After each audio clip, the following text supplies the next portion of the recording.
Hello everybody, this is Jeremy Teothanada. Welcome back to another video. Today we're taking a look at a brand new plugin from Kiive Audio or Kiive Audio, not quite sure how to say it, and that is going to be Distinct Pro. This is the Pro version of their Distinct version 2, which is right here. And this is essentially a saturation box or a distortion machine.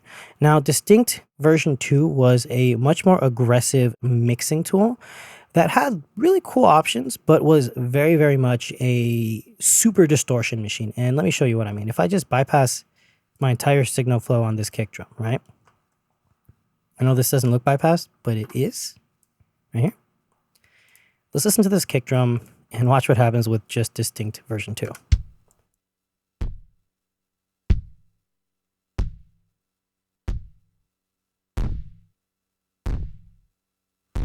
Right? It's a saturation machine. You have odd, even, and digital style harmonics. You have a saturation knob and a distortion knob, high pass, low pass filter, as well as a high and low shelf. Input and output gain. It's a very powerful plugin. Actually, I really like it. It's a great color machine. But now, check out Distinct Pro.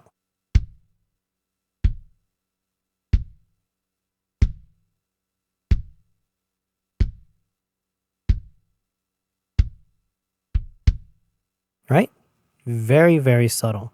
Now, the way that you can increase the harmonics is by utilizing the input gain, which has now been moved up here. We now have a whole input section right here that gives you control of its input and output gain. And yes, this is automatically linked. You can unlink it by clicking the chain, but I really like the way they've implemented linking. If you crank up the input gain, you can still change the output gain and it'll stay relative to where you left it. I think this is a fantastic way of setting up an independent output control for compensation. So let's say we crank this up by 12 dB.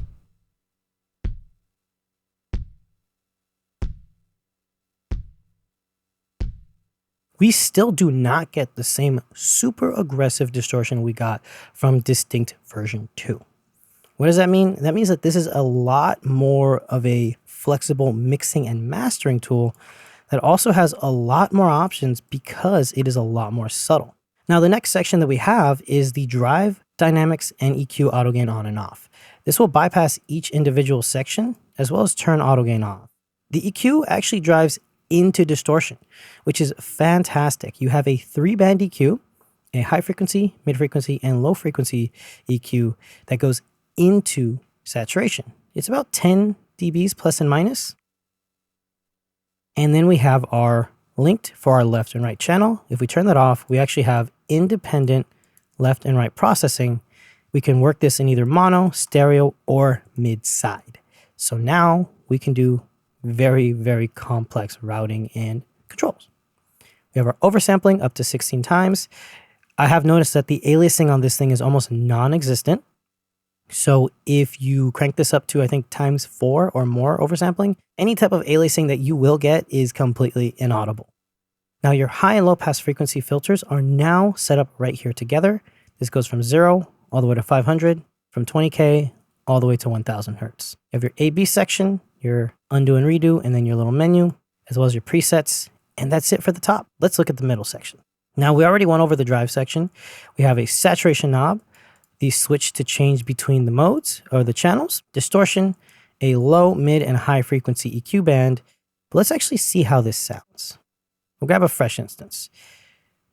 Let's solo up this kick drum and take a listen. Now I want to have some saturation, so I'm going to bring this up. Let's gain match.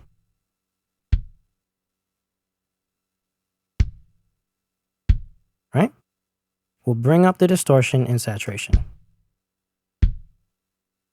And now we do some tone shaping. Let's drive the mid frequencies up.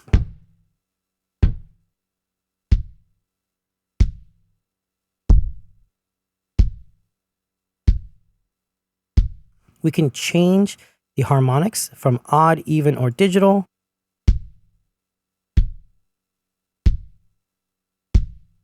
Odd has a little bit more of a grittiness to it, while even is very smooth.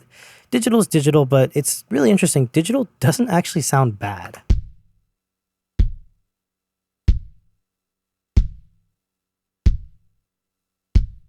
Very subtle. Next, we have the dynamics section. Now, this is very interesting because it adds transient control. You bypass it by clicking the switch to the right. To the left is turned on. Now, this gives you the ability to lose or preserve transients. In the middle, it's not doing anything. Turn it to the left. You can hear it sucking the transient in. But what happens if we push it? It starts enhancing the transient.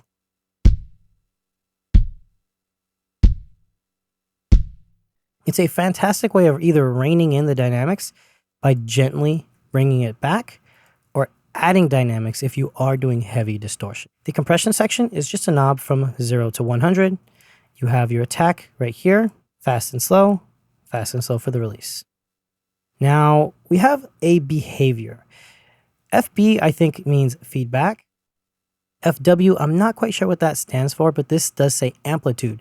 So this is by voltage. So I'm assuming this is basically either feeding back or maybe even a feed forward mode.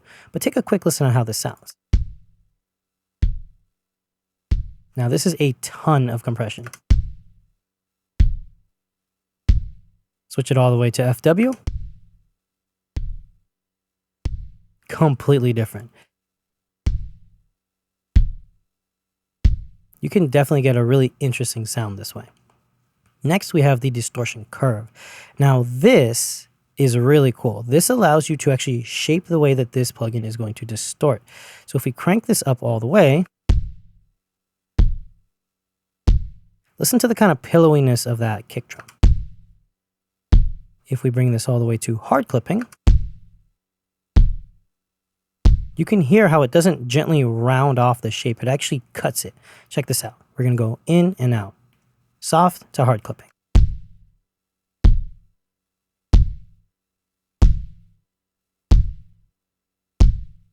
It's a subtle thing, and it really works better for more sustained instruments. Something like bass guitar or vocals really does stand to gain from this, while a kick drum is not going to be as noticeable. We've checked out how this sounds. Let's actually see what it's done for this kick drum in the actual mix. And this has all of the processing on. So we have the Kiive X stressor. It's a distressor. We will turn on the Neve style EQ. And then we turn on distinct. Bypassing everything. And back on. Next, we have the snare drum. If you see, we're actually reining in the transients. We're doing a little bit of the FW compression, and we're having a more of a hard clip.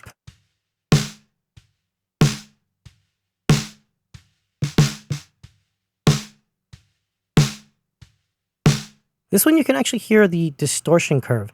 When I have it all the way to the right, it definitely has more impact because it's distorting heavier. Let's go back to this preset. And we'll bypass. And on. Way different. And it's actually significantly quieter by about like 6 dBs or something.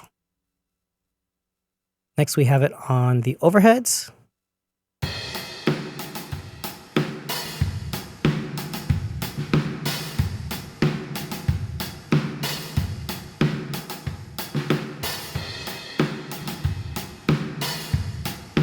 Just adding a ton of flavor. The bass guitar would be next, and in this case, this is where you would really hear the saturation from the distortion curves. So if we cranked this really, really loud,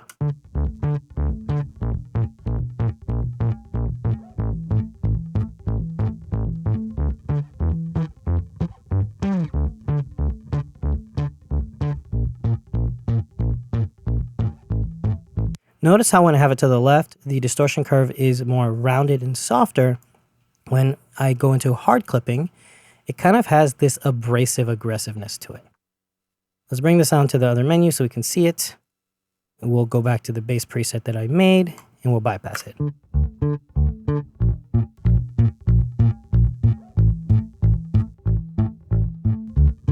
If we bypass everything, this is the original bass. So much weight. Next, we have the electric guitar. And this is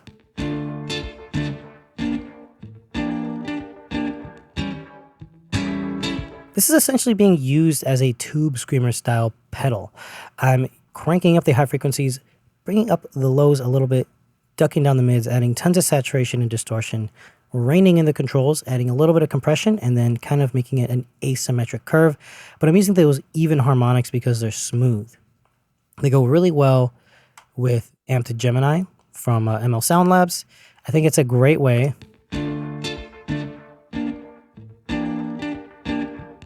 just adding a tiny bit of grit to it. The final thing I have this on is the vocals. So we're going to start off by bypassing it on the vocal and taking a quick listen. I don't have the answers, I'm not the teacher. I don't have the answers, I'm not the teacher. I got a lot of questions, I'm the student under the bleachers. If I turn it on, I don't have the answers, I'm not the teacher. I got a lot of questions, I'm the student under the bleachers. Unnoticed but hyper-focused. So I'm adding a lot of grit. I'm using the odd harmonics, bringing up a tiny bit of distortion while using the makeup gain for the input and output control. I'm using a ton of saturation, a little bit of EQ to kind of shape it up, reining in the transients, doing full feedback behavior with a little bit of compression and an asymmetric curve. No filtering. I think I'm doing a high pass at about 30, nothing on the low pass.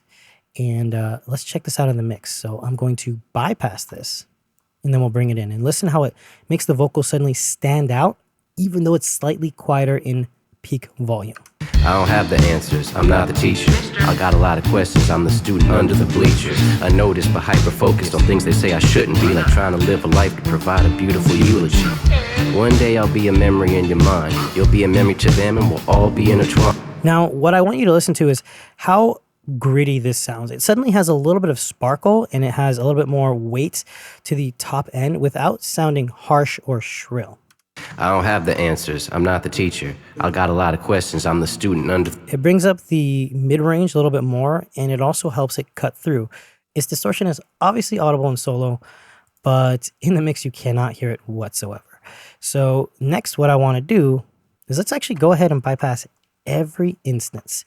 And we'll start off maybe right around here. I'm going to highlight every instance of this. And you'll see when I bypass them all because I will shift click, bypass, and every instance will be bypassed. Okay, here we go. Boom, boom, boom. I like that bass line. Yeah. Yeah, there we go. I don't even have anything to say. Should have kept my mouth shut. I don't have the answers, I'm not the teacher. I got a lot of questions, I'm the student under the bleachers. Unnoticed but hyper-focused on things they say I shouldn't be, like trying to live a life to provide a beautiful eulogy. One day I'll be a memory in your mind. You'll be a memory to them and we'll all be intertwined. It's all the same, I'm intentional, nothing is set. When I take it off, the whole mix falls apart. So I'm able to make things stand out of the mix a lot easier without making it super loud, meaning that I gain headroom and I'm able to kind of squeeze a little bit more RMS out of the mix. I also really like how it's making the kick drum sound so big and beefy. The bass guitar has just a little bit more definition, while the guitar has a tiny bit more edge, and it helps the vocal really fill out without needing a ton of processing. Even though it does sound pretty processed, that's just because I'm using the Vox comp from Steinberg. It's basically their new compressor. It's basically RVox, and I really like it. You can really crush things and it'll sound really natural in the mix. I know this is a pretty long one, but this is a very impressive plugin. It is very flexible, very powerful. I did not even get into mid-side processing or individual left-right processing. I definitely recommend grabbing a trial, trying it out. I do not think you will be upset, and the CPU hit that I've noticed is not very high. I really like this plugin. I think it looks great. I think it has great options, and the best part is it sounds fantastic. I will leave a link to this plugin down below in the description. It is not an affiliate link or anything like that. This is Jerry Mateo within the DAW. I'll see you guys next time. Bye.